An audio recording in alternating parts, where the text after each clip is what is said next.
Salut à toutes et à tous et soyez les bienvenus dans cette nouvelle édition du Flash de l'Auto. Nous sommes le jeudi 12 janvier 2017, ravi d'être avec vous. Le Flash de l'Auto, c'est toute l'actualité auto du jour, résumée en un peu moins de 10 minutes avec vos réactions, hashtag le Flash de l'Auto. Ça se passe sur les réseaux sociaux, Twitter, Facebook et Google+. Et voici tout de suite le sommaire de cette 4e édition du Flash de l'Auto en ce jeudi 12 janvier 2017. Dans quelques secondes, nous serons en mode Naias.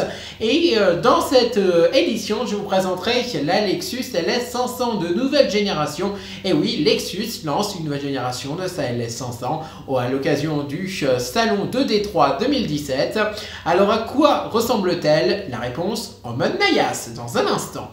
Dans l'actualité auto du jour, je vous présenterai la nouveauté surprise du jour. C'est le restylage, le deuxième déjà pour cette 3e génération de la Toyota Yaris. Et oui, au prochain salon de Genève, Toyota présentera une nouvelle version de sa Yaris avec une face avant légèrement modernisée, mais surtout une toute nouvelle face arrière et une inédite version sportive. Je vous en dirai plus dans cette édition du Flash de l'Auto. Dans l'actualité auto également, ce soir, je parlerai du Skoda Kodiaq RS qui pourrait être commercialisé. Oui, c'est possible, Skoda pourrait commercialiser le Kodiaq RS dans les mois à venir. On y reparle bien évidemment dans cette édition du Flash de l'Auto en ce jeudi 12 janvier. Dans cette édition également, je vous parlerai d'une nouveauté du prochain salon de Genève. Elle avait été présentée il y a plusieurs années en version concept. Ça y est, elle arrive enfin en version définitive quelques mois après la présentation de la 2e génération de la Porsche Panamera. La Porsche Panamera s'offre une inédite version Shooting Brake, son nom la Porsche Panamera Sport Turismo. Elle sera à Genève. Je vous en dirai plus dans cette édition du Flash de l'automobile.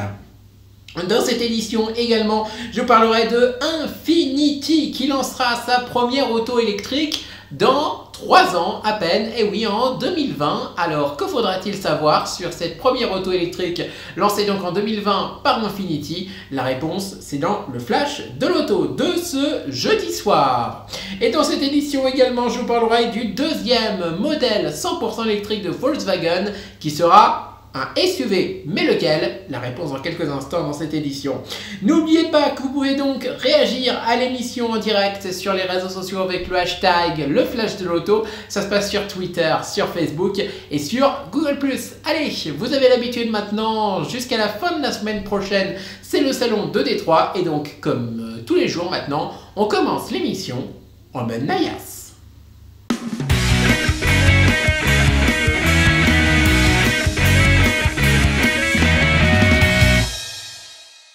Et chaque jour, je vous présente une nouveauté du Salon de Détroit, édition 2017, qui se tient donc jusqu'à la fin de la semaine prochaine, du côté des États-Unis. Il est donc temps maintenant que je vous parle de la Lexus LS500. Et oui, la limousine asiatique se refait une beauté à l'occasion de l'année 2017 et du Salon de Détroit 2017. Alors, à quoi ressemble-t-elle cette nouvelle Lexus LS500? Faisons le tour du propriétaire ensemble. Et on commence avec la face avant de cette nouvelle Lexus LS500. Et comme vous le voyez actuellement, eh bien, elle reprend les codes stylistiques des derniers modèles Lexus, avec donc cette grande calandre que Lexus met à ses modèles depuis de nombreuses années maintenant. Des fois la calandre est coupée en deux, ou des fois pour les versions sportives elle est en une seule partie, comme sur cette Lexus LS500. On retrouve donc une calandre bien dynamique, bien sportive, un bouclier avant aussi assez dynamique, voilà, des prises d'air à l'avant assez sportives. On retrouve également des feux avant assez torturés, on va dire ça comme ça, en forme un peu d'éclair. Ça reprend un peu l'idée un peu torturée aussi de la calandre, donc c'est assez original, cette face avant de la Lexus LS500 de nouvelle génération. On va passer maintenant au profil de cette nouvelle Lexus LS500 et elle s'allonge, cette Lexus LS500. Eh oui, elle est longue cette Lexus LS500. Normal, c'est une limousine, mais sinon, eh bien, elle est très bien dessinée. Cette Lexus LS500, on dirait presque un peu un coupé 4 portes. En tout cas, très très bien dessiné. On passe à la partie arrière, à la face arrière maintenant de cette Lexus LS500. Et à quoi ressemble-t-elle cette face arrière? eh bien vous le voyez, des feux assez originaux, hein, assez classiques aussi. À l'arrière de cette Lexus LS 500, voilà, il n'y a pas trop de délire de designer à l'arrière de cette Lexus. Hein, c'est dans la ligne droite des derniers modèles de la marque, donc là rien à dire sur ce modèle. Voilà, hein, donc un arrière assez classique. On passe maintenant à l'intérieur et certains diront que ça ressemble un peu ou qu'il y a un détail qui fait penser à la Volkswagen Passat. Allez, je vous dis tout de suite ce que c'est les aérateurs, hein, la grille des aérateurs qui se poursuit jusqu'à la place passager avant, voilà tout simplement. Sinon on retrouve un écran derrière le volant, voilà, qui sert de compteur. Un deuxième écran multimédia, hein, se place à la droite donc du volant, hein, pour afficher le GPS, etc. Le lecteur musical aussi. Et on a même à côté un petit sticker, voilà, coloré, comme ça rajoute un peu de la couleur à la planche de bord de cette Lexus LS 500. Et on retrouve également du cuir un peu partout, hein, sur le volant, mais aussi sur la planche de bord. Bref, c'est un très beau modèle, cette Lexus LS 500. Et regardez à l'arrière, 2 places. Et oui, mais vous en avez de la place, hein, à bord de cette Lexus LS 500. Normal, je vous l'ai dit, elle est longue, donc elle peut accueillir quand même pas mal de passagers. En conclusion, on peut dire quoi sur cette Lexus LS 500? Eh bien, c'est simplement une réussite stylistique. Bravo au designer de Lexus pour cette nouveauté qui ouvre l'année 2017, qui ouvre l'année des limousines 2017. Donc, espérons que d'autres limousines soient présentées durant l'année, hein, jusqu'au 31 décembre prochain. En tout cas, vivement la commercialisation de cette Lexus LS 500 présentée actuellement au Salon de Détroit et qui sera présente qui sera sûrement présente en mars prochain du côté du Salon de Genève pour sa première présentation européenne. Allez, tout de suite on poursuit le flash de l'auto de ce jeudi 12 janvier 2017 avec le reste de l'actu du jour.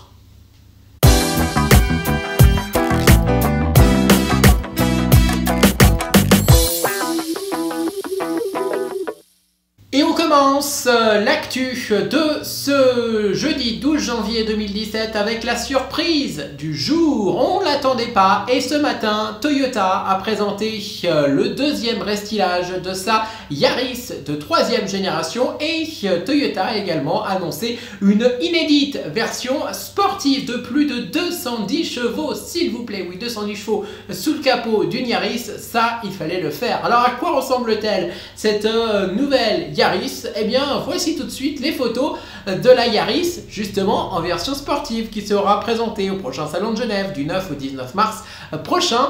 Comme vous pouvez le voir, hein, l'avant ne change presque pas par rapport à l'actuel. Voilà, hein, donc il n'y a pas de surprise. Là-dessus, on retrouve toujours la grosse calandre tonitruante, un peu comme ça, de la Yaris actuelle qui était assez réussie. L'emplacement avec le logo est juste un peu plus bombé qu'actuellement. Sinon, eh bien, il n'y a pas trop de différence. Mais c'est à l'arrière que tout change. Pourquoi? Parce qu'avant, nous avions des feux un peu triangulaires. Et bien maintenant, on a des feux horizontaux. Et oui, une toute nouvelle forme pour les feux arrière de la Toyota Yaris. Alors en fait, il faut savoir que c'était la version WRC, hein, qui avait un peu teasé ce restylage de la Toyota Yaris, vu qu'en fait, ils avaient déjà mis ces nouveaux feux. Alors au départ, on se demandait pourquoi il y avait ces nouveaux feux à l'arrière de la version WRC. Et bien maintenant, on a la réponse. Et que vous voyez également sur cette version sportive de la Toyota Yaris une sortie d'échappement centrale, un aileron arrière, tout de noir vêtu, voilà, et des stickers également sur un peu toute la carrosserie, le capot, mais aussi sur les portières, etc.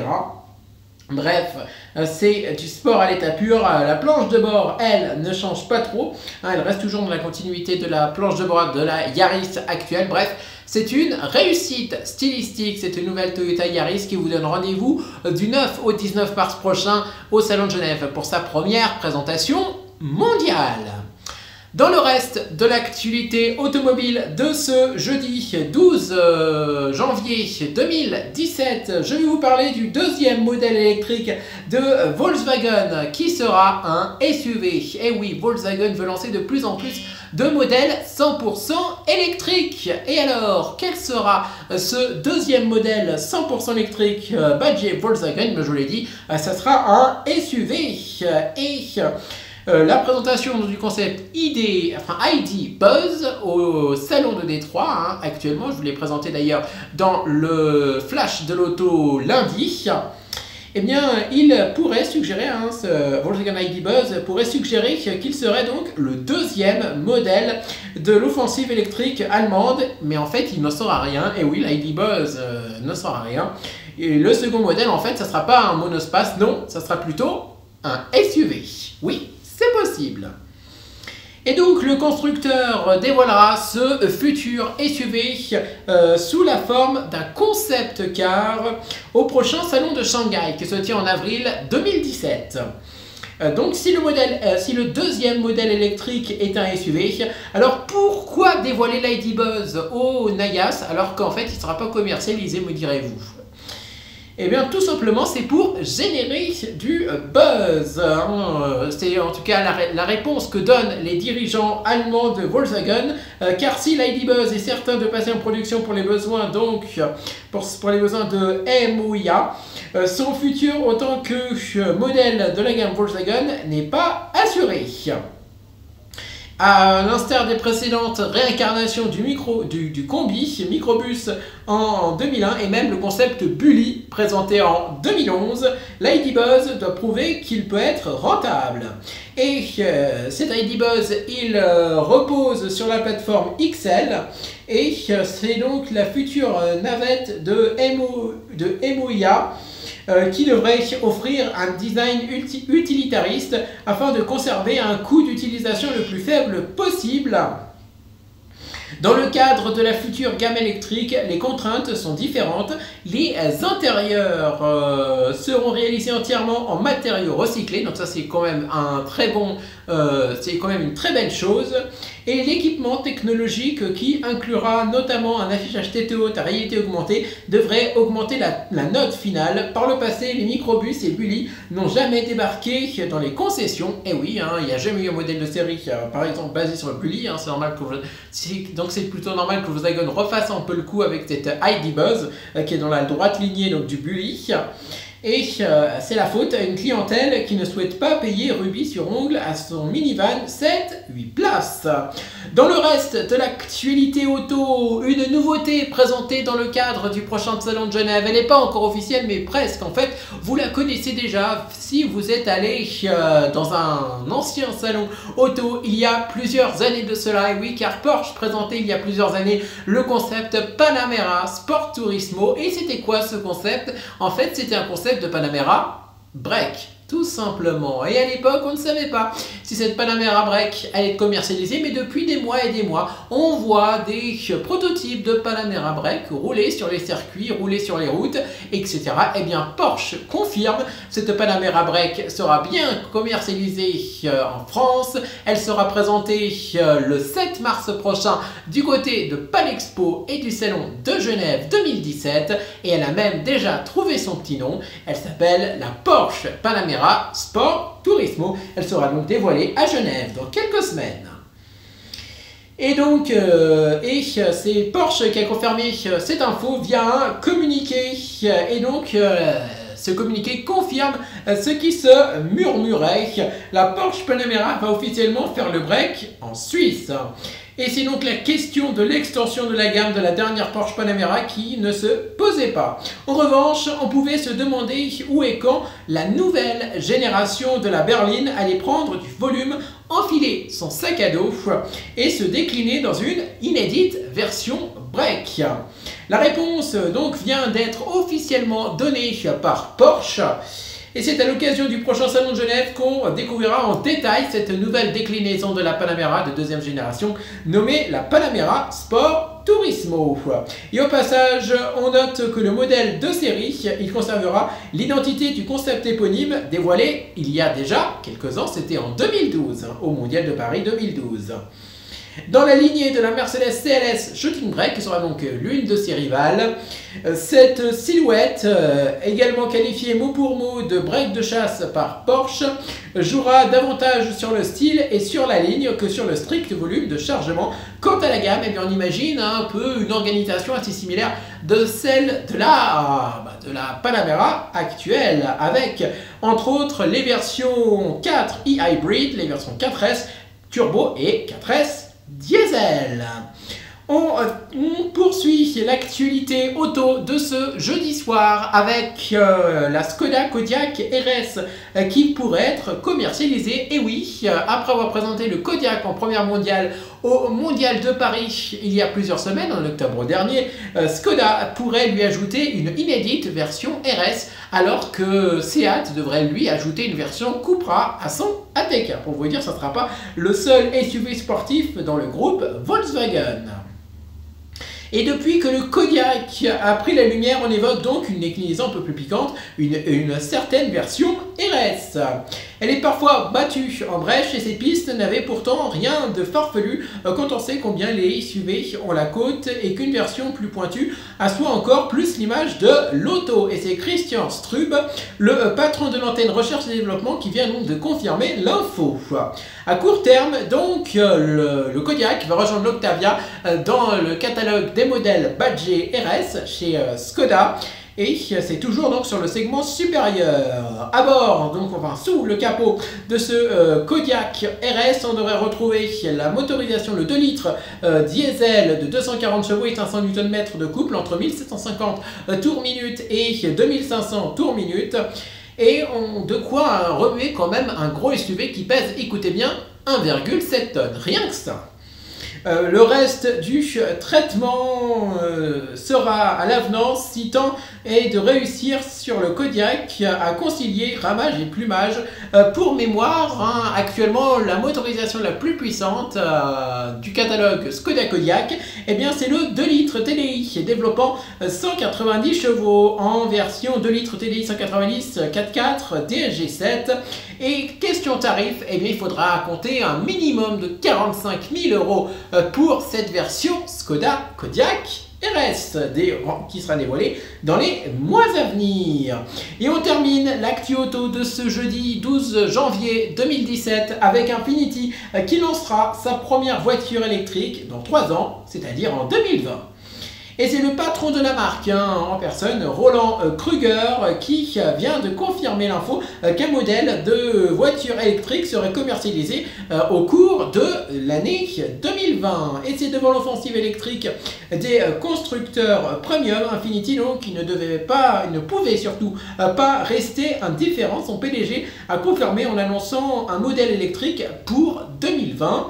Pour assurer sur le sérieux de la déclaration, il a précisé qu'il avait déjà testé un prototype en cours de développement. Donc voilà, donc c'est du sérieux. Il y aura vraiment un modèle électrique chez Infiniti. La preuve, ils sont déjà en train de faire des tests roulants avec des prototypes sur la route.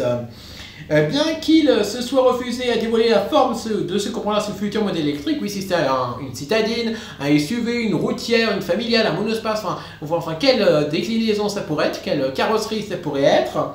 Eh bien, le patron donc, de Infiniti, Roland Kruger, a confirmé que celui-ci reposerait sur une toute nouvelle plateforme 100% inédite, et ça suggère donc que ça sera un tout nouveau modèle et non pas un modèle et non pas juste une version électrique basée sur un modèle déjà existant dans la gamme. Car oui, ça pouvait aussi être le cas. Il a aussi déclaré que les ingénieurs d'Infiniti s'appuieraient sur les compétences en ingénierie de Nissan, qui fait partie du même groupe. Normal, Infiniti, c'est la marque luxe de Nissan, je vous le rappelle. Et le PDG d'Infiniti, donc Roland Kruger, a également, il devait probablement faire référence à la plateforme de la Leaf 2, et oui, il y aura une deuxième génération de la Leaf dans plusieurs années, donc qui a été choisie pour devenir la plateforme électrique de l'alliance Renault-Nissan et Mitsubishi. Et en parlant justement de cette prochaine Leaf, eh bien, elle devrait faire un bond technologique avec une batterie de 60 kWh et une autonomie théorique de 550 km. Ça peut donner un petit avant-goût de ce que pourrait proposer cette inédite Infiniti 100% électrique. Et quant au trait du futur modèle électrique donc d'Infiniti, Infiniti avait déjà dévoilé en 2012 un concept électrique nommé le LE Concept. C'était celui-ci, regardez. Et oui, c'était lui, hein, le Hello Concept dévoilé en 2012 par Infinity. Et question motorisation, et bien sous le capot de ce concept Hello Concept, eh bien, il y avait une batterie au lithium-ion de 24 kWh et un bloc de la Nissan Leaf développant 134 chevaux avec un couple donc de 325 Nm. L'autonomie ne dépassait toutefois pas les 160 km. C'était le flash de l'auto de ce jeudi 12 janvier 2017. Je me réjouis d'ores et déjà de vous retrouver demain soir pour une nouvelle édition du flash de l'auto. Je vous rappelle le principe, ensemble on débriefe l'actu auto en moins d'un quart d'heure. Vos réactions avec le hashtag le flash de l'auto sur les réseaux sociaux Twitter, Facebook et Google+. Je répète, le hashtag le flash de l'auto sur les réseaux sociaux. Demain nous serons bien sûr toujours en mode nous serons également là pour vous informer, vous présenter les nouveautés du jour et les actus auto du jour. Et petite info au passage, allez, une petite exclue pour se quitter, Opel devrait présenter son Crossland X, les photos officielles la semaine prochaine. Je vous en dis pas plus. Allez, d'ici là, portez-vous bien et moi je vous retrouve en pleine forme demain pour un nouveau flash de l'auto 100% inédit. Salut à tous, très belle soirée et à demain. Et n'oubliez pas que sur ma chaîne YouTube officielle, et oui je vous le dis, vous pouvez retrouver toutes les émissions du Flash de l'Auto, l'émission de lundi, de mardi, de mercredi et donc celle d'aujourd'hui que vous êtes en train de regarder. Et vous pourrez également retrouver toutes les autres dès demain, bien sûr, avec l'émission de demain qui sera postée demain soir, c'est logique. Allez, excellente soirée, passez encore un bon moment et on se retrouve demain, bien sûr, pour s'informer ensemble dans ce nouveau Flash de l'Auto. Belle soirée, à demain, salut, ciao.